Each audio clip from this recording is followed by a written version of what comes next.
हम लोग डिस्कस करेंगे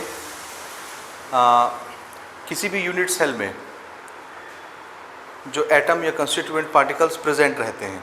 हमने देखा कहीं कॉर्नर में रहते हैं, कभी बॉडी के सेंटर में रहता है, कभी फेस के सेंटर में, कभी एज के सेंटर में रहता है। ठीक है, तो उसका कंट्रीब्यूशन कितना होता है एक यूनिट सेल के अंदर। कंट्रीब्यूशन का क्या मतलब है? योगदान, यानी उस एटम की काउंटिंग हम कितनी करेंगे एक यूनिट सेल के अंदर। ठीक है, तो हम क्यूब का एक एग्जांपल लेके स्टार्ट करते हैं क्यूबिक यूनिट सेल के लिए। ठीक है, टाइटल दीजिए contribution of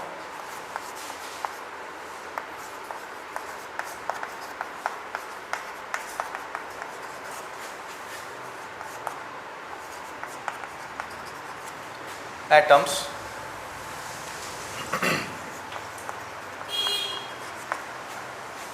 present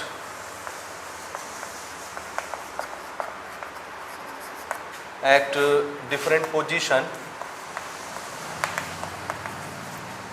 in unit cell या cubic unit cell। Cubic unit cell का एग्जांपल हम ले लेते हैं और हम क्या डिस्कस करने जा रहे हैं? What is the contribution of atom which is located at different situation, which is located at different position on a unit cell. एक क्यूबिक यूनिट सेल के अलग अलग पोजीशन में जो एटम रहते हैं, ठीक है, कॉर्नर में, बॉडी के सेंटर में, फेस के सेंटर में, एज के सेंटर में, उसका कंट्रीब्यूशन कितना होता है। समझ आए? कंट्रीब्यूशन में तो समझ रहे हो, उसको हमको गिनना कितना है। ठीक है, तो इसमें पहला मैं डिस्कस कर रहा हूँ एट बॉडी सेंटर्ड।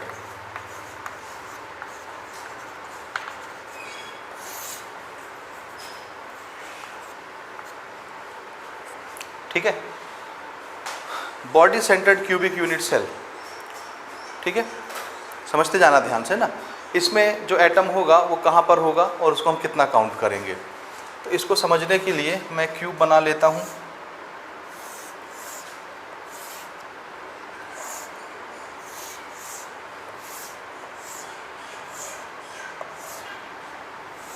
जी, हम बॉडी सेंटर्ड की बात कर रहे हैं। देखो, कॉर्नर में तो एटम होते ही हैं 8, ये हम पहले डिस्कस कर चुके हैं। अभी हम बॉडी सेंटर्ड की बात करते हैं, सिंगल। तो बॉडी सेंटर्ड वाला एटम कहाँ पर होता है? जैसे ये क्यूब है, हमारा कमरा भी क्यूबिकल शेप का है लगभग, है ना। तो जब भी मैं क्यूब बनाऊंगा तो आपके दिमाग में इमेजिनेशन क्या आना चाहिए? रूम का, जिस रूम में हम बैठे हैं। ठीक है, इसमें बॉडी सेंटर्ड में एटम कहाँ पर होता है? आप जान रहे हैं, रूम ठीक बीचों बीच हवा में।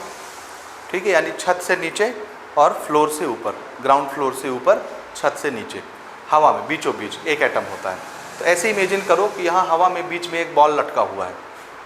ठीक है, ना वो उसको टच कर रहा है ना इसको टच कर रहा है, हवा में बीचों बीच। ठीक है, ये हम बाद में फिर डिस्कस करेंगे क्या होता है। यहाँ पर एक एटम है बीचों बीच। ठीक है, इसकी बात करें। कॉर्नर वाले की बात हम आगे करेंगे, अभी हम सिर्फ बॉडी के सेंटर वाले एटम की बात कर रहे हैं। तो अगर ये बॉडी सेंटर्ड एटम है जो कि क्यूबिकल यूनिट सेल के अंदर है, ठीक अंदर, क्या इसका कोई भी हिस्सा बाहर है? अगर इस कमरे के अंदर बीच में एक बॉल है तो क्या ये बॉल बाहर से दिखेगा या बाहर होगा? क्या पूरा 100% इस क्यूब के अंदर ही होगा ना, इस कमरे के अंदर। तो हम ये बोलेंगे कि ये जो बॉडी सेंटर्ड यूनिट सेल है, ये इसका कंट्रीब्यूशन कितना है इस कमरे के अंदर? इस कमरे के अंदर ये कितना परसेंट है? 100%, पूरा पूरा है ना। तो इसका हम बोलेंगे कि इसका कंट्रीब्यूशन कितना है? 100%।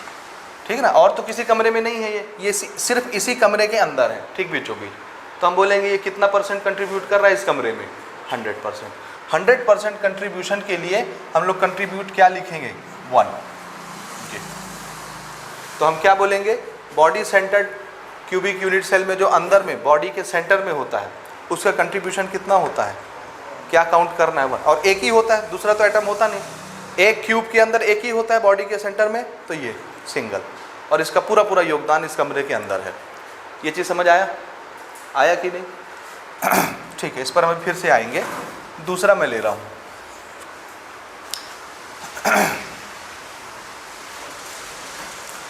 दूसरा हम ले लेते हैं फेस सेंटर।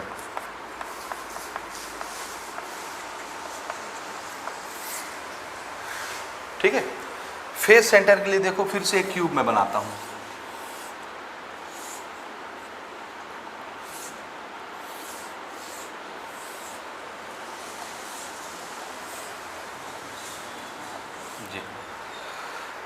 कॉर्नर में तो 8 होंगे, लेकिन फेस सेंटर में कहाँ पर होते हैं? सबसे पहले ये बताओ कि एक क्यूब में कितने फेस होते हैं? नंबर ऑफ फेस 6 फेस होते हैं, ये सब जानते हैं आप, 6। ठीक है, किसको बोलते हैं फेस? जैसे ये दीवार है, 6 दीवार 6 फेस हो गई, एक फेस ये छत हो गया, एक फेस ये ग्राउंड हो गया, 6 फेस हो गए। समझ आया? तो फेस सेंटर में एटम कहाँ पर होता है? फेस के सेंटर में होता है। ठीक है ना? तो कितने एटम होंगे? कितने फेस हैं? 6। 6 फेस में हर फेस के एक सेंटर में एक एटम होना है, तो 6 फेस है तो कितने एटम हो गए? 6 एटम। तो एक क्यूब में अगर फेस सेंटर में हम एटम रखें तो कितने रख सकते हैं? 6। ठीक है ना? 6 फेस 6 एटम। अब मैं उसमें से एक आपको दिखाता हूँ रख के। मान लो मैंने छत में रखा ये एक एटम, ये छत की फेस हो गई ऊपर वाली, समझ आ रहा है?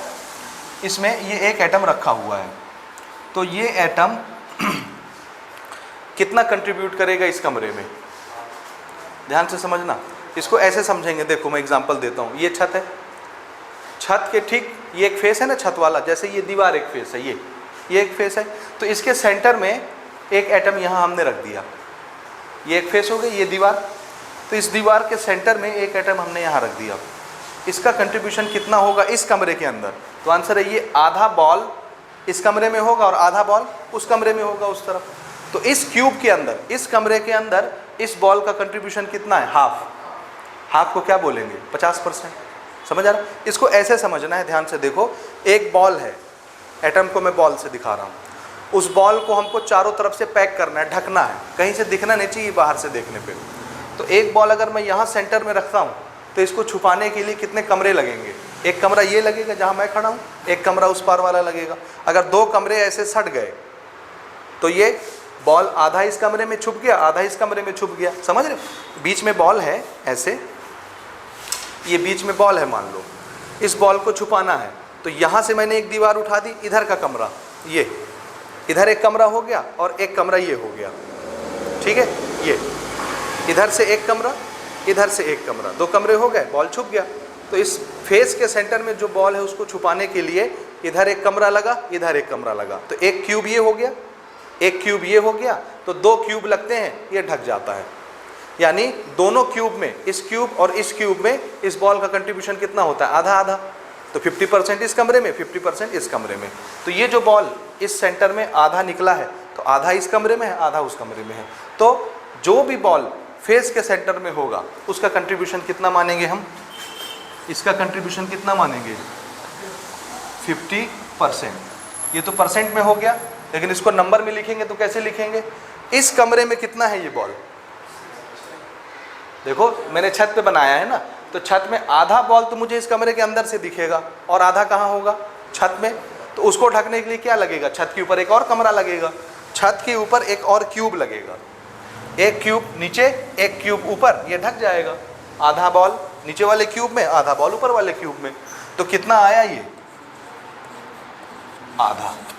तो इसका कंट्रीब्यूशन कितना काउंट करेंगे हम? हाफ। किसका? फेस सेंटर का। अब एक बात बताओ, कितने फेस हैं? 6। एक फेस में कंट्रीब्यूशन कितना देखना ना, टोटल कितना एटम काउंट करेंगे? टोटल एटम प्रेजेंट, ध्यान से देखना। एक फेस में कितना? हाफ। कितने फेस हैं? तो टोटल 6 फेस में कितना? 3 एटम काउंट करेंगे। इसी तरह इसमें देखो,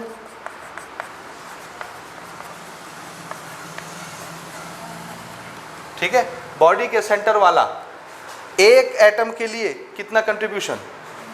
1। और कैठो एटम होता है बॉडी सेंटर? 1। तो इसका टोटल कंट्रीब्यूशन कितना हो गया? पूरे एक यूनिट सेल के अंदर टोटल कंट्रीब्यूशन 1। समझ आ रहा है? तो एक unit cell, cubic unit cell के अंदर अगर बॉडी सेंटर्ड वाला टोटल एटम गिनना है तो कितना गिनेंगे? 1। एक क्यूबिक यूनिट सेल के अंदर अगर फेस सेंटर वाले टोटल एटम हमको काउंट करने हैं तो कितने गिनेंगे? 3। क्यों 3? एक दीवार में कितना कंट्रीब्यूशन होता है? आधा। 6 दीवार है, एक दीवार में आधा तो दूसरे दीवार में आधा, कितना हो गया? 1। तीसरे दीवार में आधा, चौथे दीवार में 1, टोटल कितने हो गए? 2। आधा आधा 3। 2 हो गए ये, और एक आधा आधा ये दे देगा, 3 हो जाएंगे total. Total number of atom कितना काउंट करना है? 3। ठीक है, आ रहा है समझ? तीसरा मैं ले रहा हूँ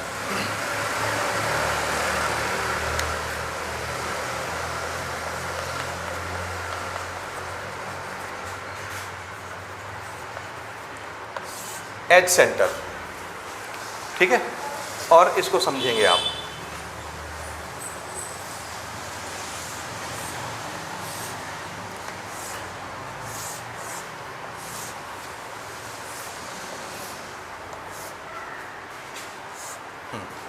कितने एज होते हैं? टोटल नंबर ऑफ एज बोलो। टोटल नंबर ऑफ एज 12 होते हैं। उधर लिख देता हूं। एज किसको बोलते हैं समझ रहे हो ना? ये हमने पहले भी डिस्कस किया हुआ है। 12 किसको बोलते हैं एज? ये देखो, ये ऊपर वाली छत का ये 1 2 3 4 एज ऊपर हो गए। ये 5 6 7 8 4 एज नीचे हो गया। 1 2 और 1 2 4 एज दीवार के हो गए। तो 4 ऊपर 4 नीचे और 4 इधर के 12 हो गए। एज समझ रहे हो ना? ये वाली दीवार ऊपर गई, छत ऐसे आई जहां पर मिली, दीवार और छत जहां पर मिली, ये बीच में जो लाइन बनी इसी को क्या बोलते हैं? एज। समझ रहे हो? ये देखो, ये ग्राउंड और दीवार जहां पर मिल रहे हैं ये लाइन बन रही है, ये एज है। देख लो अपने कमरे में, एज दिख जाएगा तुमको। तो कितने एज हो गए? 12 एज। अब इस एज के सेंटर में एक एटम को होना है। अब ये थोड़ा सा सोचना है ना, अब मामला थोड़ा सा पेचीदा होगा। मान लो मैं यहां पर रखता हूं इस एटम को, ये एज के सेंटर में, तो ये एटम इस क्यूब के अंदर कितना कंट्रीब्यूट करेगा? वहां रखा हुआ है एज के सेंटर में। एज दिख रहा है ना, कोना जहां पर छत और ये दीवार ऐसे मिलती है, वो वाली लाइन उसके सेंटर में ठीक रखा हुआ है। इसको सोचने में थोड़ा सा प्रॉब्लम हो सकता है, लेकिन हम इसको ऐसे सोचेंगे कि एक बॉल वहां रखा है ना, तो वो बाहर से दिख रहा होगा, सीधी सी बात। ऊपर से देखेंगे तो दिखेगा निकला हुआ, कुछ कमरे के अंदर दिखेगा, कुछ बाहर दिखेगा। उसको मुझे छुपाना है, तो मुझे कितने कमरे लगेंगे छुपाने के लिए? सोचो, कितने कमरे लगेंगे? हाँ, 4 कमरे लगेंगे। सोचो सोचो सोचो, देखो। हाँ, देखो ध्यान से सुनना ना। ये बॉल ऐसे रखा है, अगर मैं इसी घर के ऊपर एक और घर बना दूं तो थोड़ा सा और दब जाएगा। क्या पीछे की तरफ बॉल खुला रहेगा कि नहीं? खुला रहेगा। तो उसको ढकने के लिए फिर कितने घर लगेंगे? कितने कमरे? 2। एक इस कमरे के जस्ट पीछे दूसरा कमरा और एक उसके ऊपर दूसरा कमरा, यानी ऊपर वाले घर के जस्ट पीछे एक घर और नीचे वाले घर के जस्ट पीछे एक घर। ये समझ आ रहा है कि नहीं? कितने कमरे लग जाएंगे? 4 कमरे। ये समझ रहे हो कि नहीं समझ रहे हो? नहीं आ रहा? जैसे इमेजिन करो यहाँ पर एक बॉल है, कुछ हिस्सा तो इस कमरे में आ गया, इसके जस्ट बगल में एक दूसरा कमरा है, तो कुछ हिस्सा दूसरे कमरे में आ जाएगा, लेकिन छत से देखेंगे तो दिखेगा कि नहीं? अब थोड़ा सा इमेजिन करना ना, देखना ये फेस सेंटर बन जाएगा। अगर इसके जस्ट बगल में दूसरा कमरा आ जाए तो उसका छत और इसका छत जुड़ के एक छत हो गए। अब एक छत के सेंटर में फंसा ये बॉल ना, जो एज में है। देखो, ये अगर सिंगल कमरा है तो ये बॉल एज में माना जाएगा, लेकिन इसके जस्ट बाद इसी के बराबर, जितना बड़ा ये कमरा है, इसी के बराबर दूसरा कमरा हो जाए तो फिर ये छत तो बहुत लंबी हो गई, और ये क्या आएगा? छत का सेंटर। छत का सेंटर, और ये क्या है? फेस। फेस का सेंटर, और फेस के सेंटर में बॉल है, तो कितना होता है? अब ये दोनों मिला के एक कमरे हो गए, 2 कमरे मिला के एक कमरे हो गए, और ये सेंटर में है, तो क्या होगा? कितना बॉल माना जाएगा इसके अंदर? 50। तो 50 छत में होगा ऊपर, तो ऊपर उसको ढकने के लिए कितने कमरे लगेंगे? एक इसके ऊपर और एक उसके ऊपर, 2 कमरे। तो टोटल कितने कमरे हो गए? 4 कमरे। ये चीज़ समझ में आया? तो ये बॉल जो एज में होता है, एज के सेंटर में, एक कमरे में कितना कंट्रीब्यूट करता है? 25%। 4 कमरे हैं तो 25% इसमें, 25% उसमें, 25% इसके ऊपर वाले में, 25% उसके ऊपर वाले में। बात समझ आई? तो इस बॉल का कंट्रीब्यूशन कितना हो जाएगा? एक कमरे के अंदर 25%, और 25 को क्या लेना है? 1/4। आया समझ? समझ आया? अब थोड़ा सा बताओ,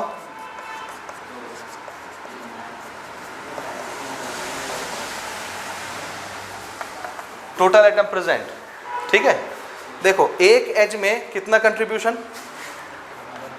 और कितने एज होते हैं, तो टोटल एक यूनिट सेल में 12 एज, तो टोटल एक यूनिट सेल में कितना कंट्रीब्यूशन, एक एज में 1/4 और एक यूनिट सेल में 12 एज होते हैं, तो टोटल कितना हो गया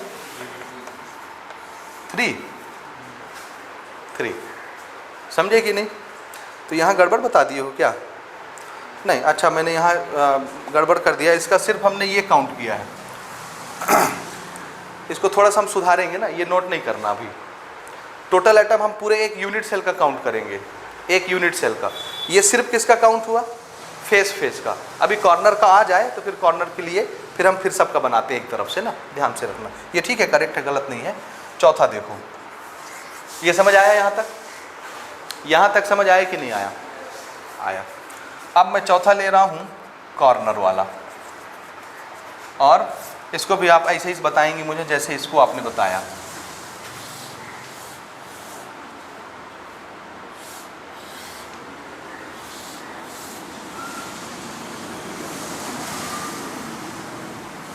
जी ठीक है, ठीक है, ऐसे ही बताएंगे ना। अब कहाँ लगाना है मुझे? कॉर्नर में। ये कॉर्नर है, कितने कॉर्नर होते हैं बोलो? एक क्यूब में कितने कॉर्नर होते हैं? 8। कॉर्नर तो गिन सकते हो ना, पहले भी कर चुके, 8 कॉर्नर। तो इस एटम का जो कॉर्नर में प्रेजेंट है, ये इस क्यूब के अंदर कितना कंट्रीब्यूट करेगा? कितना? ऐसे सोचो, इसको ढकने के लिए, इस बॉल को छुपाने के लिए कितने कमरे लगेंगे? हाँ देखो, थोड़ा सा मैं हेल्प करता हूँ ना। ये दीवार देखो, इधर देखो मेरी तरफ, इधर सब बच्चे देखो। ये दीवार देखो, ये फेस है, ये दीवार और ये वाली दीवार आई, दोनों जहाँ मिली इसको क्या बोलते हैं? एज। क्या बोलते हैं? एज। एज के सेंटर में यहाँ पर एक बॉल है मान लो, दीवार में। समझना, थोड़ा सा इमेजिन करना ना। ये वाली दीवार दिखी, ये दीवार और तुम्हारे बगल वाली दीवार ऐसे आई, ये मेरी ये लाइन बनी, इसको क्या बोलेंगे? एज। इसके सेंटर में एक बॉल है, तो उस बॉल को क्या माना जाएगा? As centre. इसका कंट्रीब्यूशन इस कमरे में कितना? एज सेंटर है तो एक कमरे में कितना? 1/4, 25%। तो इसको छुपाने के लिए कितने कमरे लगेंगे? जो एज के सेंटर में है, कितने कमरे लगेंगे?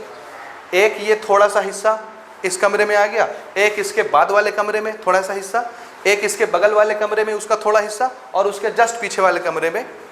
4 कमरे लगातार ऐसे सोचो, जैसे इस कमरे के जस्ट पीछे एक कमरा है, इस कमरे के जस्ट उधर एक कमरा है, और उस कमरे के जस्ट पीछे, यानी इसके पीछे वाले कमरे के जस्ट बगल में अगला कमरा है। 4 कमरे लगातार जुड़े हैं, उसके बीच में है, तो चारों कमरे मिलके उसको ढक लेंगे पूरी तरह से। समझ में आ रहा है? तो हमको 4 कमरे लगे नीचे, ये ग्राउंड फ्लोर है, ऐसा समझो, ग्राउंड फ्लोर। और बॉल कहाँ है? सेंटर में, एज के। तो एज सेंटर में जो बॉल है उसको ढकने के लिए कितने कमरे लगे? 4। आप उस बॉल को पकड़ के खिसकाओ, ले जाओ ऊपर ऊपर ऊपर ऊपर ऊपर, वो पहुंच गया कॉर्नर में, आ गया कॉर्नर। तो जब ये एज में सेंटर में था तो सिर्फ इसी कमरे के अंदर ये कमरा, वो कमरा, बगल वाला 4 कमरे से ढक जाता था। अब इस बॉल को पकड़ के हम कहाँ ले गए? ऊपर। तो थोड़ा सा वो ऊपर निकल जाएगा छत में। तो अगर थोड़ा सा नीचे निकला है, थोड़ा सा ऊपर, नीचे वाले को ढकने के लिए कितने कमरे लग रहे हैं? 4। तो ऊपर जो निकला होगा उसको ढकने के लिए भी कितने कमरे लगेंगे? 4। आया समझ या नहीं आया? आ रहा है कि नहीं आ रहा? तो जो कॉर्नर में होता है उसको ढकने के लिए कितने कमरे लगते हैं? 8 कमरे। तो एक कमरे में कितना कंट्रीब्यूशन होगा? 1/8। जैसे जब उसको 4 कमरे ढकते थे तो एक कमरे में कितना कंट्रीब्यूशन होता था? 1/4। 2 कमरे ढकते थे फेस वाले को, 2 कमरे, तो कितना कंट्रीब्यूशन होता था? 1/2। बॉडी वाला एक ही कमरे में आ जाता था तो ओनली 1। समझ में आ रहा है? तो इसका कंट्रीब्यूशन कितना हो जाएगा? तो आंसर है इसका कंट्रीब्यूशन होगा 12.5%। 25% का भी आधा। जब 4 कमरे लगते थे तो 25%, और जब 8 लगेंगे तो 25 का आधा, 12.5। तो इसको क्या बोलना? 1/8। ये इतना कंट्रीब्यूशन होता है। अब यहाँ से स्टार्ट करते हैं और रिवर्स गियर लगाते हैं, आते हैं, इसको थोड़ा थोड़ा और मॉडिफाई करेंगे। इसमें देखो, total atom present in cubic unit cell at corner. ये सिर्फ कॉर्नर की बात हो रही है ना, सिर्फ कॉर्नर, इसमें सिर्फ कॉर्नर में और बाकी कहीं नहीं है ना। तो एक कॉर्नर का कंट्रीब्यूशन कितना होता है एटम का, एक कोने में 1/8, और ऐसे कैठो कोने होते हैं 8, तो टोटल कंट्रीब्यूशन कितना हो गया 1। टोटल कंट्रीब्यूशन कितना हो गया, ये चीज़ समझ आया आपको या नहीं आया? एक कोने में एटम का कितना कंट्रीब्यूशन, एक कमरे में, कमरे के अंदर 1/8, और ऐसे कैठो कॉर्नर है, हर कॉर्नर में होगा तो टोटल कितना एटम, एक क्यूब के अंदर कॉर्नर वाले एटम, जो कि थोड़ा सा एक कॉर्नर वाला एटम इस कमरे के अंदर, उस कॉर्नर में एक एटम है उसका थोड़ा हिस्सा इस कमरे में, उस कॉर्नर में एटम है उसका थोड़ा हिस्सा इस कमरे में, तो टोटल 8 कॉर्नर के एटम मिला के कितना गिने 1। एक एटम 1/8 पार्ट इस कमरे में, एक कमरे के अंदर देता है, तो 8 एटम मिलकर के कितना देंगे 1। आ रहा है ये समझ में? तो इसमें हम सिर्फ टोटल काउंटिंग कितनी करेंगे एटम की, अगर सिर्फ मुझे कॉर्नर वाले एटम काउंट करना है इस कमरे के अंदर के लिए, तो गिनती कितनी बनेगी, सिर्फ 1। ये समझ आया कि नहीं आया? अब यहाँ आ जाओ एज सेंटर में, इससे रिवर्स गियर लगाओ यहाँ, ठीक है? अब देखना इसमें एज में है